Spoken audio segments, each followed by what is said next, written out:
It's happy time, people. It's time for Yay or Nay. First up, a new Gallup poll shows 79% of Americans say Congress is out of touch with the average American, while 52% say Congress is corrupt outright. Wow. With the possible government shutdown just days away, the poll shows many Americans having little faith in lawmakers doing the right thing.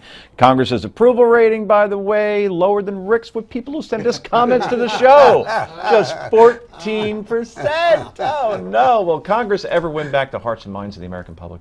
Well, my favorite part of this is they always say, yeah, 70% of people hate Congress, but not my congressman. Exactly. My congressman is awesome. And everybody says that about their congressman, but everybody else's is bad. It's the Dennis Rodman rule. Yeah. Everybody hates Dennis Rodman until Dennis Rodman plays comes to your team. It's a right. 90s analogy, but I'm going Right. to make this work.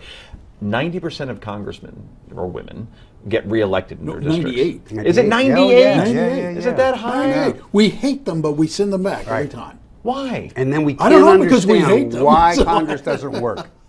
But we're just not getting candidates, good candidates. Is it gerrymandering? Give me something deeper. I don't have anything deeper on that. He Damn said we you. don't look. People like their like, own I congressman. know Rick's name. I'm going to vote for him. Yeah. That's right. But I'm gonna, that's Or wrong. he's on the blue team or on the red team. I vote for the Yeah, team. So, I vote you team. know. So we're going with the team. Interesting. You ever going to run for office, Noah?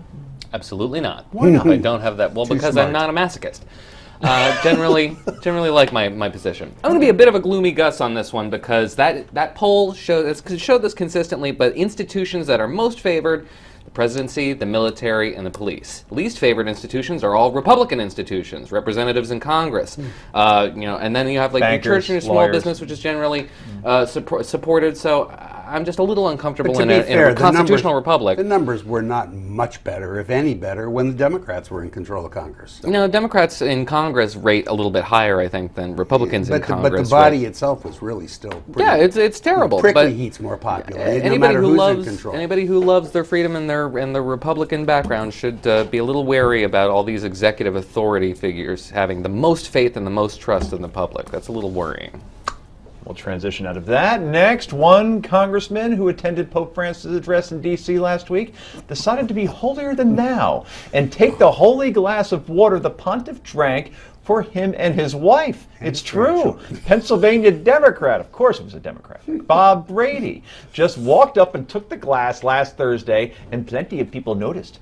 Brady brought the glass back to his office, and he and his wife, along with two staffers, drank from it. He then asked, "How many people do you know that drank out of the same glass as the Pope?" He plans to pour the rest of the water into a bottle and will use it to bless his grandkids. Here's your question. Did the congressman break the thou shalt not steal commandment? Yea or nay? I don't know if he broke the thou shalt not steal commandment, but he definitely broke the thou shalt not catch a cold from an important guy who is here visiting us and doesn't seem to have much of a grip on what constitutes holy water.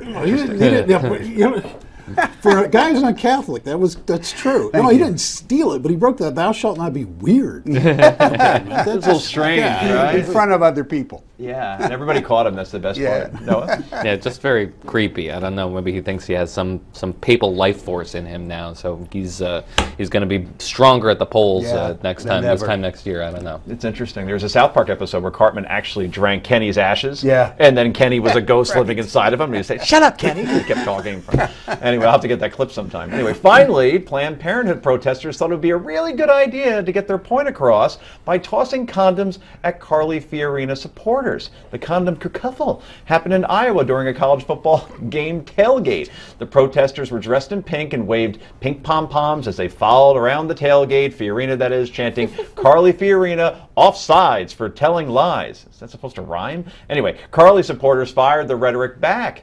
Iowa will go on to win 62-14, which has nothing to do with the story. Will Fiorina's passionate stance against Planned Parenthood help or hurt her in the general election if she becomes the nominee? Yea or nay, Unger? It'll hurt her in the general, help her in the primary, but I got to give her credit. She stood up nose to nose with the woman who was arguing with her. That's true. Yeah, I don't think it's going to hurt her at all. I don't think it's going to help her either. Noah? Yeah, neutral. Neutral. Boy, we don't bring you on the show to be neutral. Yay and nay. Oh, you I'm mean sorry. it'll be Yay. Really yay. Thank you. We don't call it Yay. neutral or nay. We call it yay or nay. Anyway, that's all for tonight. I'm Joe Concha on behalf of our panel, our definitive one. Thank you for joining us tonight. And Rick Unger. Steve Malzberg, that's next.